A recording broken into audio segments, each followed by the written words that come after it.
Good morning, good evening, and good afternoon from Sweden, and welcome to this week's live stream. I'm so excited to be here with you guys today. My name is Sarah. I'm a part of Adway, and we do automated recruitment marketing in social media to enable a 24/7 storytelling to your most desired candidates.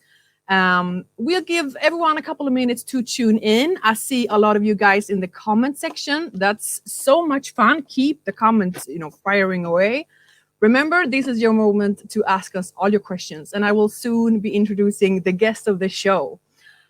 Before, we have everyone on board and settled. I figured let's try a poll.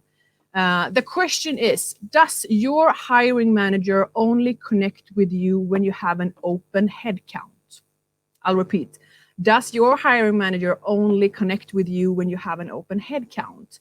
Fire away in the comments. You can also answer with the reactions here on LinkedIn. And I should mention the subtitles here on LinkedIn are optional, so you can turn them off if you don't like them. Okay, guys, so the poll is, does your hiring manager only connect with you when you have an open headcount? Let's go in the comments. So I am so very thrilled to be welcoming the guest of the show today, Anna Stenbeck, the talent advisor, ex-Facebook, and keynote speaker. Welcome, Anna. Tack så mycket. Nej, jag skulle bara låtsas att jag var på mute, men det är jag inte. Tack så mycket. Thank you. It's great to be here. I'm super excited. I love this topic, the strategic partnership, and I love the lives that Adway is doing. So I'm super happy to join you and the community here today. Thank you, and we're super happy to have you here. And before we get started with today's topic, which is, are you an order taker or a strategic business partner? Again, we'll check the poll. Okay. Yes. Okay. We have a lot of reaction. Thank you, guys. So the topic, of course, is how you can strategize and be more of a strategic business partner towards your board and hiring managers, of course. And we've seen a massive step back during the pandemic into this topic as well. That's why I'm so thrilled to have you, Anna, helping us, discussing us, and giving us actionable tips how we can manage this and again position ourselves internally. Should we kind of just pretend I know nothing about you and get what's your story? How do you change TA? And who are you in the space? Yeah, who I am. So to start with, I'm Swedish, and that's why I think I actually started with speaking in Swedish to you, because that's what we used before. So sorry for that. Yeah, I'm Swedish. But I think I take part in the international TA community quite a lot, mainly through having worked in global companies and also doing a lot of speaking and keynotes on the international scene. I worked with TA for about 12 years. I'm an absolute nerd. I love recruitment. This is my field. This is where I'm gonna be forever and ever. Been offered, jobs as HRBP, HR manager, and so on, because in organizations that they tend to think that that's like the next development step, but I don't really agree with that. So I always decline and say, I'm on my development journey in TA. I always worked in-house and love kind of building a strategic TA offering in-house. But now, since a year back, I'm actually on the outside. So I have joined the popular gig economy and just doing my own thing, advising and doing interim assignments within TA. That's my thing, and I think. When it comes to kind of who I am and why I love this topic and so on, I always, instead of reciting my resume and what companies I work with, I usually share a story which was, it happened like 8-10 years ago. I was new in a company, and I went into a kickoff meeting with a hiring manager, and this manager, he asked me at the end of the meeting, so I hope you're not just one of those recruiters who's here to fill your 10-week KPI. And I was silenced. I was gobsmacked, and I actually didn't have a response to his question. And I went back home and started reflecting on that question. So first off, what kind of experience did he have had with recruitment that made him say such a thing? We would only think about what he was referring to, a KPI on time to hire. So that would be my reason to going into work. I just want to fill this role in less than 10 weeks. That's why I'm here. That's my focus.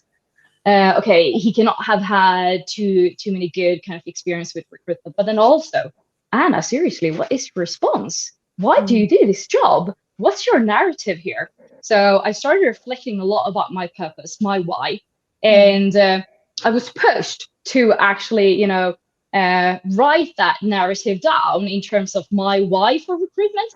But then also when I did that, putting down the why for the organizational why for TA. So my personal why is in regards to three areas. It's the candidate journey, and what we do for the candidates. It's on the group level, the impact that we bring in the group, in the team, and then on the organizational level in terms of the offering to clients, to stakeholders, and so on. But then in terms of the narrative for the organizational why, for me, TA has a business critical offering because it interconnects the talent market and the opportunities in the talent market with the competency need that the company needs to secure the future growth and success. And using that really steers me and positions me in my collaborations and in my partnerships with managers, and has so onwards as well. But it all started with this why for me. And then also feeling extremely frustrated by the fact that there's so many business managers out there saying, well, one of the key challenges for our company and one of the priorities, it's talent, and it's a war for talent going on. But what do we see? We see them keeping on treating the talent market as a one-stop shop, and recruitment is a one-stop activity. It kind of ends and starts with that open headcount.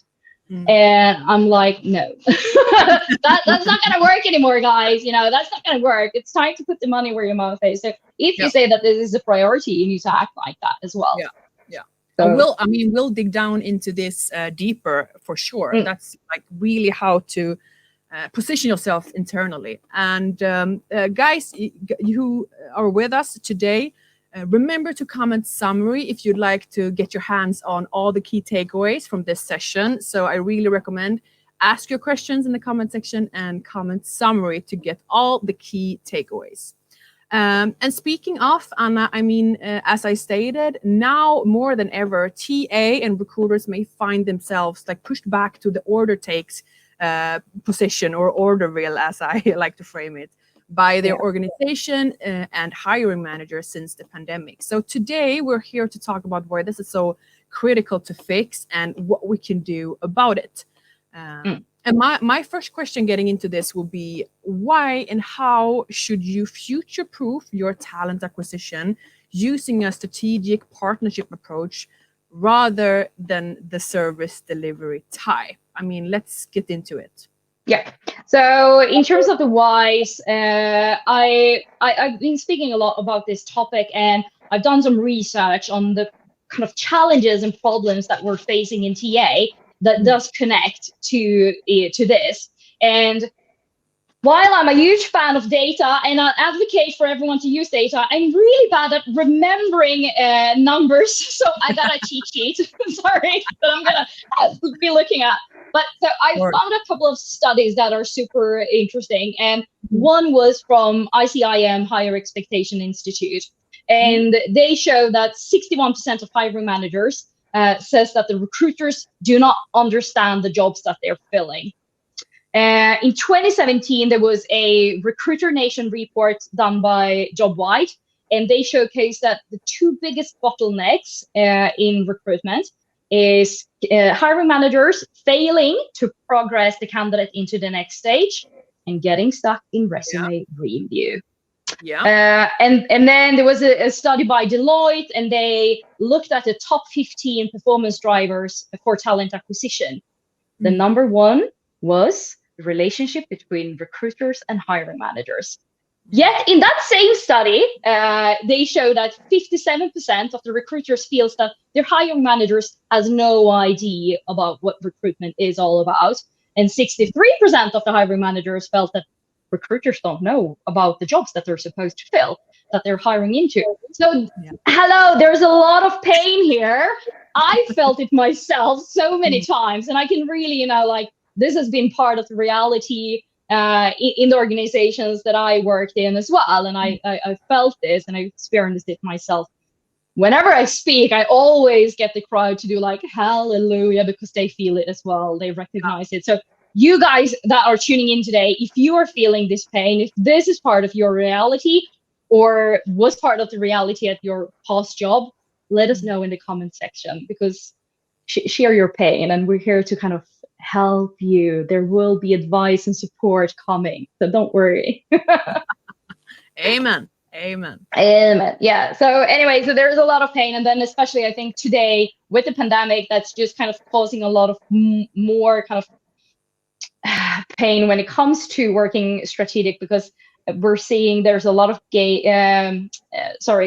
stop and run today happening because of the unsteady market. So a lot of frustration coming with that. But actually, I'm going to highlight how the situation today is also serving with a few opportunities that you can use to become more strategic. Yes, yes. And like, should we, you're going into them now, or should we take them in the back? Should we go with some house, maybe?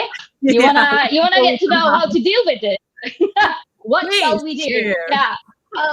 So, I mean, I always start with yourself. So when it comes to how to position yourself as a strategic business partner and kind of move your position to that, start with yourself. You always need to start with yourself.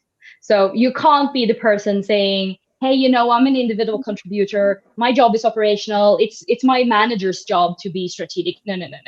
This is for you as well. I mean, there's going to be loads of hands-on tips and tricks on what you as an individual can do to become more strategic. So when you start with yourself, it's all about the narrative. It's all about the why, the things that I shared in the beginning. So maybe you will not get the question, why are you here? Like I did, but having that answer prepared and ready for yourself, it's gonna help you and guide you onwards in how you approach collaborations and how you approach relationships and conversations. So start with your why. What's your offering? Why are you doing this? And what's the why for the organization?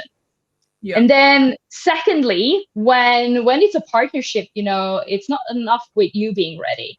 You need to have a partner. It takes two to tango. So you need to pull them in. You need to get your business managers on board. You want them to be engaged and foster the feeling of a joint responsibility. Let's move away from the finger pointing, it's recruitment's fault, or this is your job, and so on. This is something that we do together. So how is that done then? Nice fancy words and ideas, but how can we get them engaged and how can we get them to feel that sense of joint responsibility? I always suggest start with activating them. So how do we activate the hiring managers? What can they do? Well, first off, quite often recruitment kind of starts with, you have the open headcount, you receive a job description. Over and over again, it's a copy and paste from the last time they hired this position. You take that job description and you go into the market and you're like, yay, let's go. No, stop. Don't do that. It's a huge no. So first off, you need to question and challenge that job description. Is this actually relevant? Do we need all of these requirements? Why do we need them? Is this the right way to go about this profile? Or should we kind of change it up a bit? So get the hiring manager to sit down with you and challenge the job description to start with. Then you need the hiring manager to help you, again, activities for the hiring manager to do. Get the pitch in place, because you're going to reach out to people. You need to be able to pitch this position as the next perfect job for them. So what's the unique selling points here and so on? You can get the hiring managers to help you out, of course, with the job host, but then also reach out, okay? We have data showing that when a hiring manager is reaching out to to the candidates, the response rate is much higher. So maybe you as a hiring manager should be reaching out to these few identified people. There's so many activities that a hiring manager could do. You just need to get them on board and activate them. And it's not all about the hiring managers. Get the wider team. So referral hunts, get them in a room. The hiring manager, the business manager should lead this. This is not that you as a recruiter should lead. They should tell their team, hey guys, come on, let's sit down at this table. Let's look in your network. What great people do you have that we should be speaking with in regards to this open position? It's not just on recruitment. This is everyone's responsibility. Yeah. So get them to lead that job, the activation piece. Quick question there. Would you say like your top best advice on how to include, how could you teach the hiring manager the everyday effect that would appear if, for say, a hiring manager reaches out on LinkedIn to an identified candidate? Have you got any numbers, response rate? Are there anything? Yeah. So I mean, when I want to influence that behavior and create that actions, I would try to get data with me. So pull together data on the specific in regards to when hiring manager reaches out or so on. Make a test. Exactly. Yeah. Or for example, maybe you have a case that you can provide. So I did at one of my jobs. We did a case where everyone in recruitment shared a job post for a recruiter position. And we were looking at, what's the best time to share it on LinkedIn? How can we get engagement? It's with the storytelling, blah, blah, blah, everything that we know. And we shared it and we made it as like a contest between everyone in the team, who would get the highest reach and who would get the highest engagement on that post. And then taking the learnings from that and going to the business and saying, hey, you guys, when we did this as a team from recruitment, this was the result. What can you guys do in your business team? Because these people are in your network rather than being in my network. I have got loads of recruiters in my network, but in your network, it's the people in sales or tech or whatever we're looking for. So try to use data to influence them, I would say. Yeah. Such a great advice. Perfect. Thanks. And then in terms of more advices on how to make this happen, the third piece I would say is, step out of that comfort zone. You need to leave the comfort of the recruitment zone. You're feeling so well here. I know all the lingo. I got my shit together. Out there in the business, it's scary. I'm not going to go there. No. You need to go there. You need to make sure that recruitment is part of the everyday conversation. It cannot just be when you have an open head count.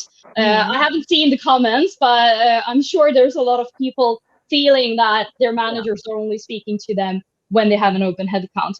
You need to have conversations that are beyond that, not just when you have an open head count. So a few examples. A few examples would be go to client meetings. What are we fixing for these clients? What are we offering them? How does our products or services fix something for our clients? What kind of issues do they have with us? In what way are we difficult? Get to know that. Go to product trainings. Go to business meetings. You need to be part of business meetings. And all these learnings that you will get when you do that is, of course, getting to know a lot more about your company and the roles that you're hiring into. These insights you will use when you're challenging your hiring manager on that job description. Do we actually need to have this competence? Or maybe we should think about that, because I've seen this in terms of the products or when we are having client meetings and so on and so on. You will be better armed with those insights. You will have opportunities to kind of strengthen your relationship as well, of course. And whenever there's things and changes and situations going on in the business, you have an opportunity to raise your hand and say, how will this then affect TA? Make that analysis, see the waves of the business and think, how is this going to affect us? And then if you have that beforehand, you can predict event instead of reactively act on event. And if we predict and strategize, you will be so better off. I love this. Be the be the detective, not the police, right? The police always Yeah.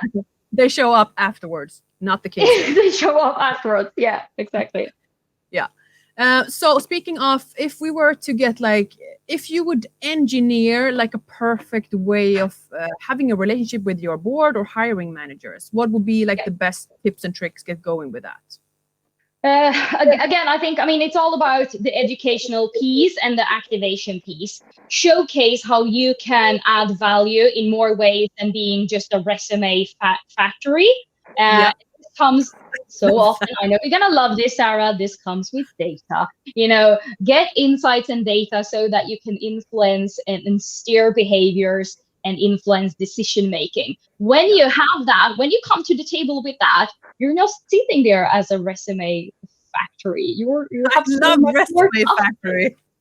Yeah, but that's the order taker. Hey, I want to hire Yeah. this. Yeah, let's produce 10 resumes for you. No. Let's produce strategies for you. How everything that happens in the business can interconnect in a long-term and sustainable way with the talent market opportunities.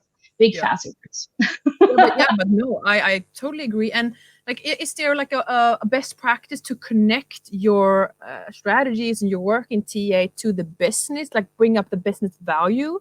Have you seen, any best practices here?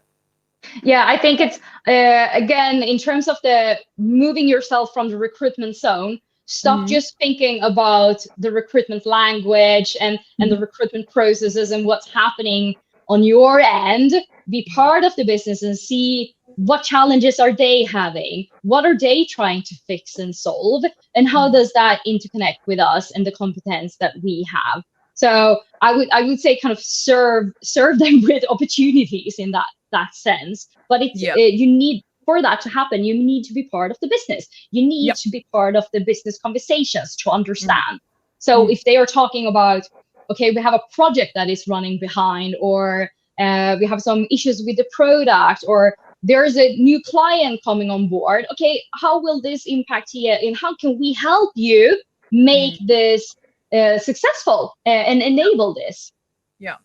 A question: when you've done this transition from the one-stop activity and the one-stop shop in recruitment, is there like a best way to kind of make sure you have the setup that's needed to also deliver on what's wanted? Again, I just stated this quote, but a lot of people drive a Tesla, but they recruit as they did back in the 90s. Yeah. So, right? Yeah. So when we've now realized, okay, this shouldn't be one-stop activity, how can we, activate? How can we challenge? How can we, push them forward, making us having the best possible setup and the best possible opportunities to deliver?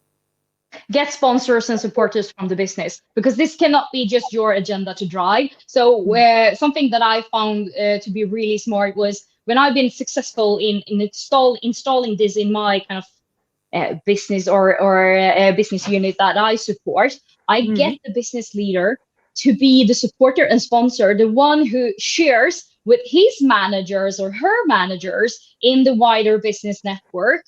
That, okay, we see these opportunities, we kind of see the benefits of working like this, you all should do this. So make sure that the business is part of driving this change and making sure that it stays on, so that you're not dropping it immediately. Do you have any hands-on like tips on how can I mean, one would be, so what I did was I had a senior director speaking in front of the TA community, the internal TA community, on the approach that we've had, how we strategize and how we worked, and the benefits that he saw from this. He also was like, okay, anyone who has issues with their business managers, have them come to me and I will let them know how to work with this.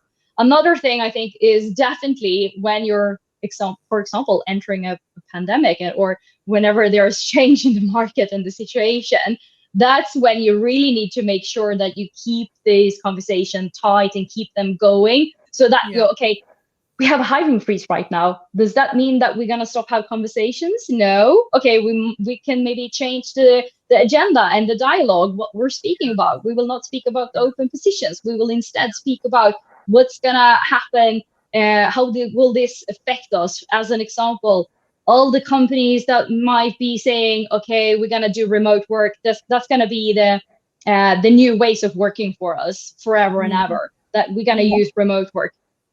Have you not yet started thinking about how this affects TA? It's high time to do that. Do talent market maps on the positions that you usually hire into. This is how it usually look like with the requirements and the profile. Okay, let's add into the fact that people are going to be working remote. What talent pool is that opening up for? Okay, they can be based maybe anywhere in the country or internationally. Bring the data now. Don't wait. This is definitely why also I think that we say that with the pandemic and with the situation, the strategic side is taking a step back. I want to say I recognize that it is a challenging time. A lot of people in the industry are losing their jobs. It's tough. I feel your pain, but there's a lot of new opportunities opening up. You can be fueled by them and start looking at how you can actually strive instead of just survive in this setting.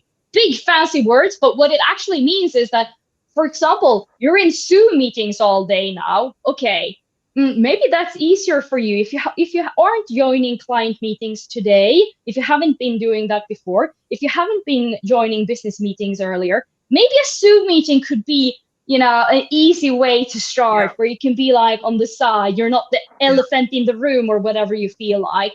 That's a great way to use like the new opportunities. Or as I said, if you have a lot of positions that are, if you're in hiring freeze, you're not doing the operational hiring, use that time to strategize, get the insights. What does the funnel data teach us from before? So make sure that you still have the conversations, but use the opportunity to have them on other topics, on the strategic topic.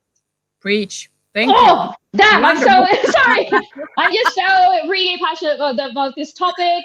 I'm mindful of the time. I could speak about this for like 10 hours in a row. Yeah. Agreed. Take some water. Time is running up. We have to finish with some of the questions from the audience. And I see you guys. We love the comments. Keep them coming. Again, if you'd like all the key takeaways, please comment summary and we'll send everything over to you. So Anna, let's dig in. We have a question from Glenn. He's the talent acquisition project manager and podcaster. What are the top 3 soft skills you look for in an individual making that transition, move from orderville to business partner? I love this question. Yes. So first off, I would say influencing others. You need to be influencing others when you're going to do this. It's not enough with you yourself knowing why this needs to happen. And it's not enough with you doing the work. You need to get others on board. So you need to be able to influence others. The second piece is resilience. It's not going to happen overnight. I'm sorry. It's a huge work. It's baby steps, and it might be 2 steps forward and 1 step back, 2 steps forward and 1 step back. And then changes happens in the market and everyone thinks that you can, throw this out of the window, and you need to make sure that we keep on doing this. So resilience. The third piece, analytical, I would say, being able to analyze the kind of the trends and waves in the business and the trends and waves in the talent market and connecting those 2 dots, being able to analyze the data, the funnel data, the talent market opportunities, and take that analysis and create something with that, create a decision, create a behavioral change. So those would be the top 3, I would say. Overall, being great in building business cases internally, use that, insights, knowledge, and your results into really selling it internally. Yeah, absolutely. Really position yourself. Thank you, Glenn, for a great question. Moving on to Anna Mason. She's a national talent sourcer at Starbucks. And the question is, as we work day to day through the pandemic, our team has slid back into the order taker mindset. Now that we are on the order side, how do we influence our own teams and the teams we support to get back into the thinking more strategically? Yeah. It's like a Love the bottom question question. for this Yeah, session. yeah, yeah. I feel you again. I know that the situation is challenging, and it's so easy that this happens with the kind of stop run gas brake situation Mm. through the unsteady market. What I would say is, as I always say, start with yourself. And I would do that this again for the team. So for Anne, I would say, I mean, get your team together, ask them what's their why in terms of their personal why for talent acquisition, why they do this, and how do they see on what's their take on the organizational why for TA, and Yeah. get all of those kind of narratives into one pot and see what you have in terms of the offering. But you need to Mm. start with yourself first. So kind of recalibrate your whys, I would say. Yeah. And Okay. then, as I mentioned before, use all the new opportunities. I mean, Yeah. yes, it's challenging, but there's a lot of new opportunities. So try to Yeah. look at them, try to find them, and build on that. Truly so. Truly so. And stay steady when, for example, you're ready to recruit again, for instance. Yeah. Thank you, Anne, for that great question. And we have a question from Phil Straussila. He's helping HR buy the right software with select software reviews. And the question is, how can I impress hiring managers in a strategic way beyond just bringing them great candidates? Yeah, I feel a resume factory. That's the thing. If you want to do something else and just bring in great candidates, don't be the resume factory. So showcase the added value that you can have through the insights, through the strategies, through being proactive and predicting events instead of reacting to them.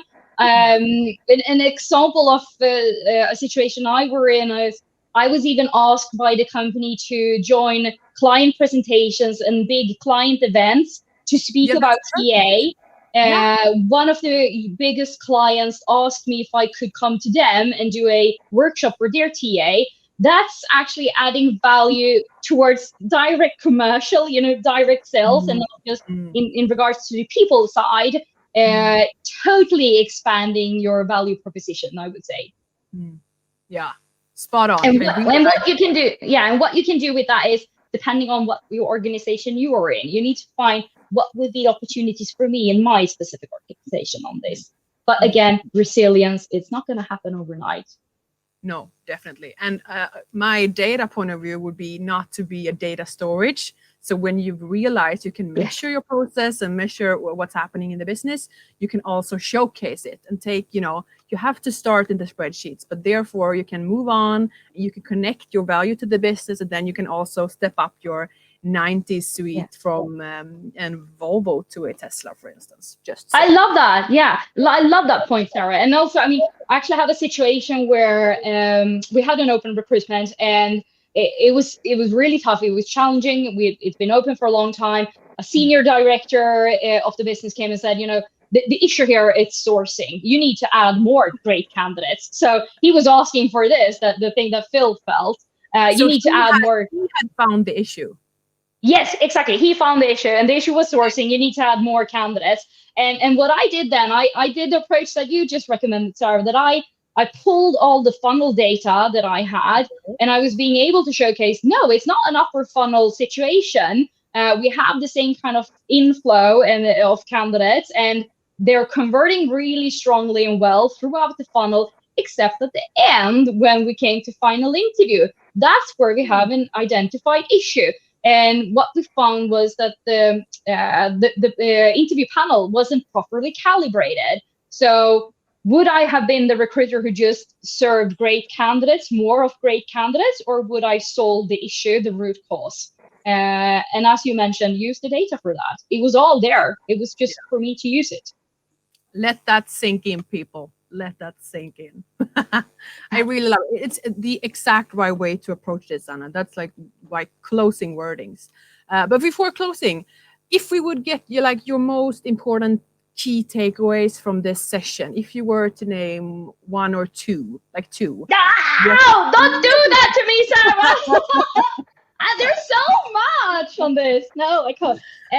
Yeah, what would be the key? I mean, the key pieces are again, I mean, you need to reflect on your whys, because unless you have that, you will not be able to sell it to anyone else. So if I'm just going to mention one and one only, it needs to start with you getting that narrative straight yourself. Okay. If I could ask for three, you can have three. Okay. Oh, okay.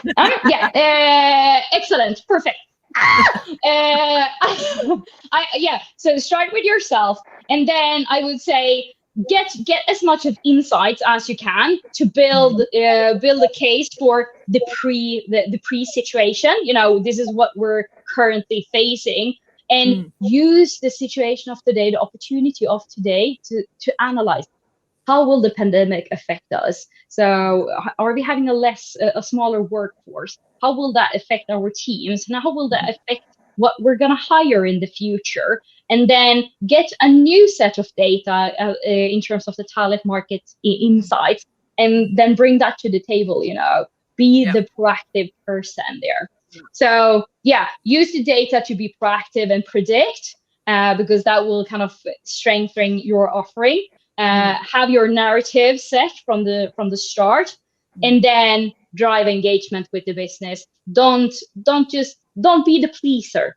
That's a huge thing. Don't please. Dare to not please. Dare to say no. I'm not gonna run into the market and find the person you want, because that's the easiest thing for you. Let's do it right instead. Yeah, challenge them. Yes.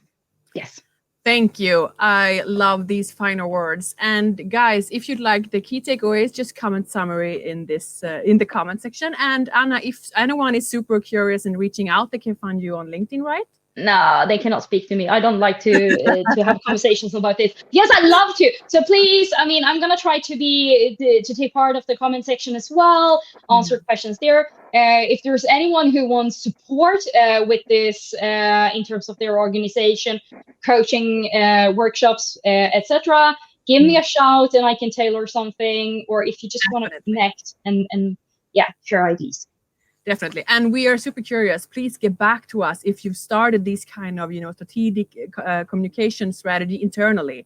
Reach out to us on LinkedIn and we'll be super happy to help you and follow up on these super important questions. A big warm thank you to everyone, and thank you to Anna for joining. I'm so happy you took part in this, and we'll see you guys in the next live. Bye-bye.